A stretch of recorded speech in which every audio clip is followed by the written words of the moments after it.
Thank you, Mark. It's been just over a month since Hurricane Helene hit our region. Communities around the Tri-Cities still working to rebuild. News Channel 11's Ansley Daniel joins us from Greene County. She's standing by with Greene County Mayor Kevin Morrison with an update on damaged debris cleanup due to the flooding. Ansley? Yeah, hey Casey, we're here at the Kinzer Bridge, still in Greene County, talking to the leaders here about where things stand about a month after Helene just battered the region. Mayor, thank you so much for being here today. Ansley, thank you for being here. Yes, well, first off, there are a lot of questions coming in to the newsroom about debris pickup and where that stands and what people need to do with that. What do you want folks here in Greene County to know about the debris pickup process? Well, since we've transitioned to the debris disposal, the debris pickup, the National Guard was performing that task here in Greene County, and they left they were recalled back to Nashville and left as of Thursday, and the Greene County Solid Waste Department is going to take over that mission. So they're still going to be gathering up debris. So if you're in the flood zone, an affected property or landowner in the flood zone, then you can stack your debris, vegetative or construction debris, within 10 feet of the roadway, and solid waste, Greene County Solid Waste, will pick it up.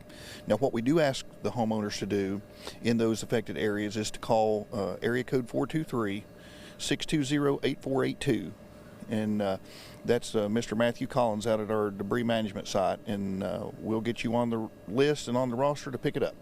And let's talk a little bit about the water restoration here. I know that was a big topic, especially right after the storm hit, but where do things stand with water restoration? Well, right now, all utilities, all water utilities, as well as the Greenville Energy Authority, are reporting that they have 100% of their customers back in service, so for electricity and water. So if we have affected folks, or your services are not on, you need to pick up the phone and call GEA, or you need to call your respective water utility so that they can come out and assess what the problem is and get your service back on. And we know that this is just the beginning. What does the long-term plan look like for recovery here in Greene County? Well, the disaster management portion obviously, has ended a week or so ago, and now we're on to the recovery phase. The long-term recovery is going to take a while. As you can sort of see the debris in the river behind you, the debris around the bridges and whatnot, is going to take a while to do that recovery.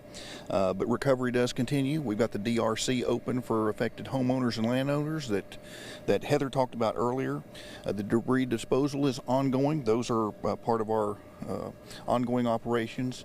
Bridges obviously are a big thing. The transportation and communication links across the river, one of which is here, managed by the state of Tennessee. They've already let the contract for this bridge with Kiewit Construction, and the projected completion time is June of 2025. So that's a very ambitious plan to get a bridge as big as this one built, but we've also got a plan to repair our bridges here in the county. We've got two that were affected. We had Bird's Bridge that the engineers are continuing to assess and that we think is repairable.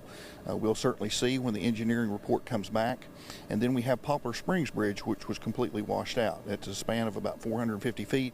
I know the road superintendent's busy working on that as well. We will rebuild that, maybe not as an ambitious timeline quite as the state's got going on. And then the state has Ernest Bridge just east of here that they're working on as well, doing some remediation work to hopefully get that bridge opened, one lane, here in the next week or two. But that's pretty much the recovery report.